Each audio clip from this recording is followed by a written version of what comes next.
ang kaaway ng aking mga kaaway, tuturing kong kaibigan. Si. Inalaban ng Amerika ang Espanya sa Cuba. Sinakop ba nila ang Cuba?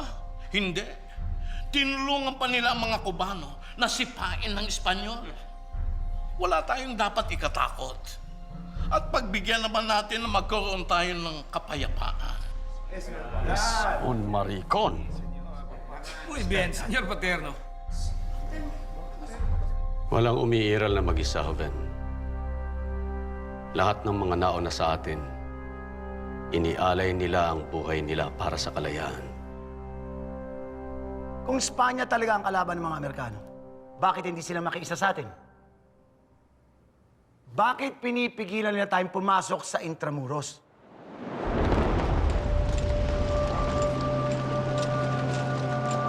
Sang-ayon ako kay Senyor Paterno. Pinipili ko ang kapayapaan. Bulag! Sa halip na nandito tayo ngayon mga nakaupo, nandun sana tayo sa labas nangangalap ng armas. Humuhukay ng trintsera, tinuturuan ng ating mga kababayan para lumaban.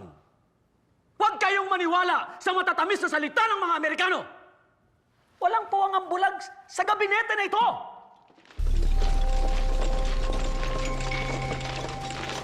Paano ang aming mga negosyo?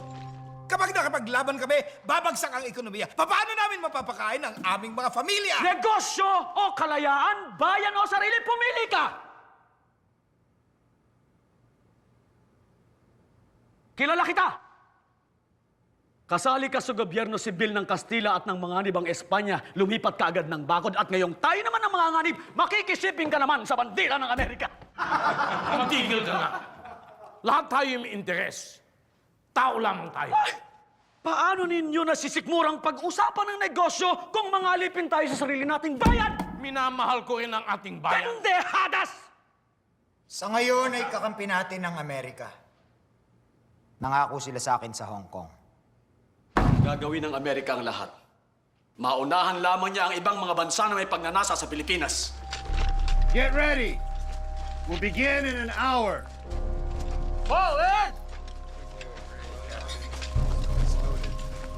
Hintayin na lang nating matapos ang Treaty of Paris. May delegado ba tayo sa Paris?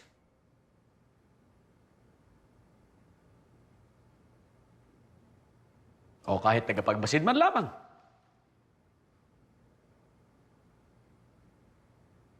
Para kayong mga birhen na naniniwala sa pag-ibig na isang puta!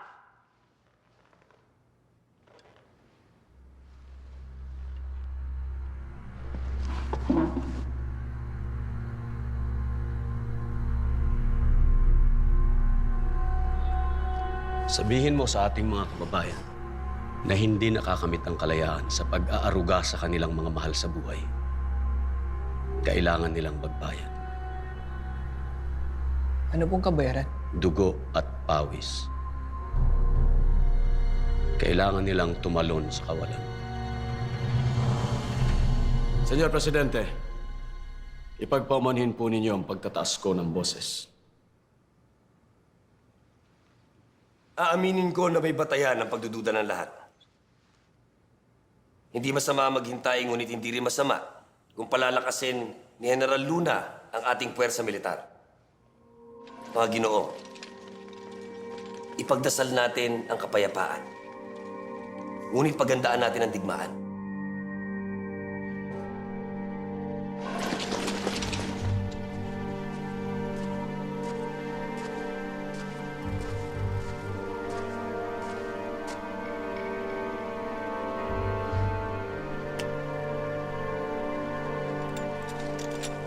Welcome to Manila, man.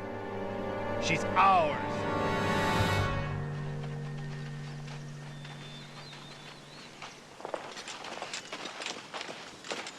Take a rest.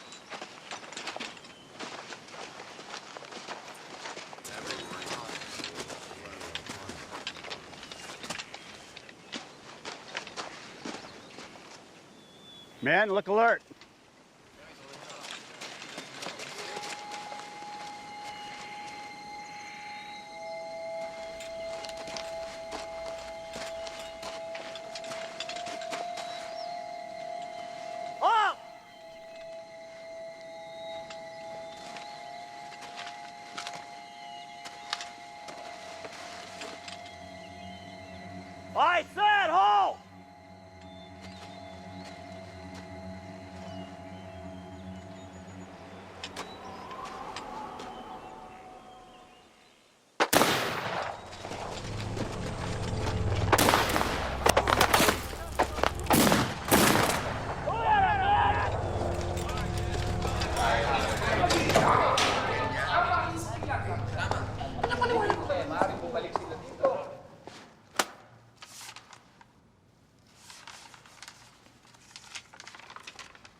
Mga Ginoo,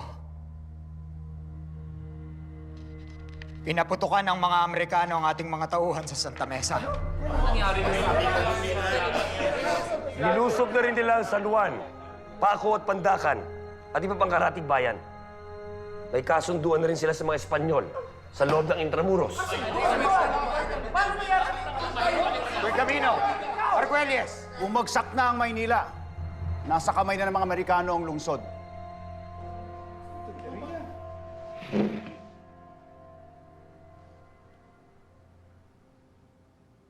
General Luna, ikaw na ang bahala. Asa mga kamay mo na ang labanan. Paano akong lalaban? Kakagating ko sila? Matutulungan ba ako ng mga kabayan na katulad nila? Vamonos! El Camino! Paano nangyari ito? Ano gagawa natin? Hindi natin sila kinangusap noong una, Maman.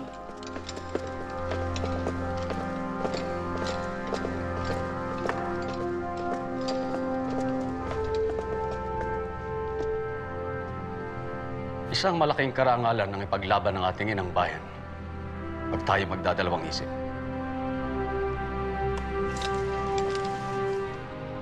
Adelante, compatriotas. Ang magtagumpay o mamatay